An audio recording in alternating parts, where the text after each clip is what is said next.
All right, what is going on, everybody? My name is second class Sean Edghill, and this is the very first A's to Nav for this season of time. And I'm super excited to bring to you guys Hebrews 10. We're going to do verses 23 through 25, just a short section, but a lot of great stuff there to unpack. So I'm just going to read the whole thing. So again, Hebrews 10, verse 23 through 25. So it says, "Let us hold tightly without wavering to the hope we affirm, for God can be trusted to keep his promise. Let us think of ways to motivate one another to acts of love and good works.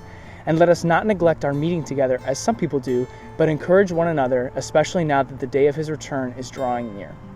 And so there's a lot of awesome stuff here, but I first want to look at verse 23, where it just starts off with, "Let us hold tightly without wavering to the hope we affirm." And so as we're coming back into fall semester here at the Academy, whether you just finished Swab Summer or you're coming back from being out in the fleet, or you finished the Cadre Summer, whatever you did, and now we're coming back into the routine, back into the grind of things at the Academy, this is just a great reminder to hold fast to your faith and to still look to Jesus as we're coming into classes starting up, and all of a sudden our lives are going to get super busy. And just a reminder that, Carl talks a lot about you have the horizontal and the vertical, and just remembering to center yourself back on Christ and look to him, and make sure you're reading the Word, you're praying, you're getting plugged into some sort of Christian community, and you're looking to him. Especially like you're going to have the Academy is going to be having all these demands on you. Your classes are going to have demands on you. You personally are going to have demands on you. Your personal life's going to have demands on you. There's going to be a lot of stuff trying to pull you into a lot of different directions. And so it's super important that you hold tightly without wavering. But notice how it says it doesn't let me hold tightly. It says let us hold tightly. And that's exactly what the next part talks about, where it's all about community.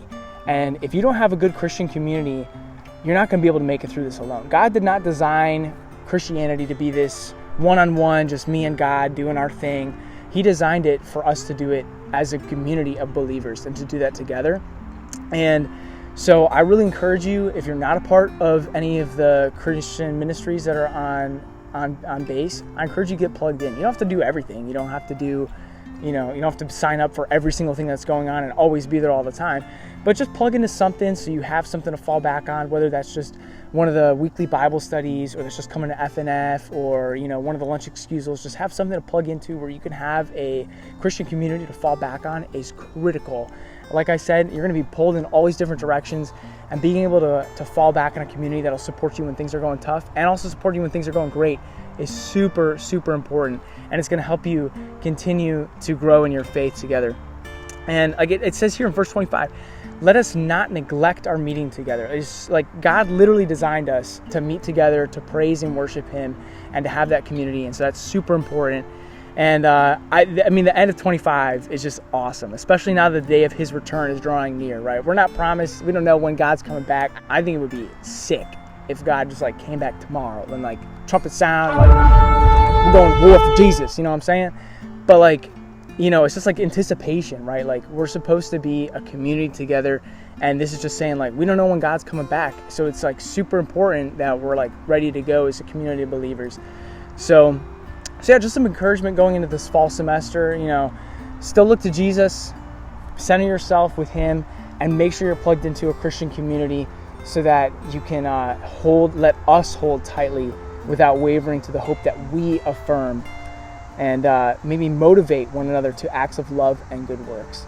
Thank you so much for tuning in this week, and please sign up on the spreadsheet to deliver one of these messages. No one wants to hear me give one every single week, so please sign up. You can do any topic. It doesn't have to be scripted, or you can type the whole thing out. It's totally up to you, whatever you feel comfortable doing. And the whole spreadsheet's open, so you can pick whatever day works, whatever week works best for you. So again, I encourage you to sign up. You can also do this as my testimony. If you don't want to do necessarily a Bible study, you can share a part of your testimony, whether that's a reflection of the summer or just something that's going on in your life where God has done something in your life and you want to share that with others. It's a great way to encourage other people. And have a fantastic week, everybody. God bless.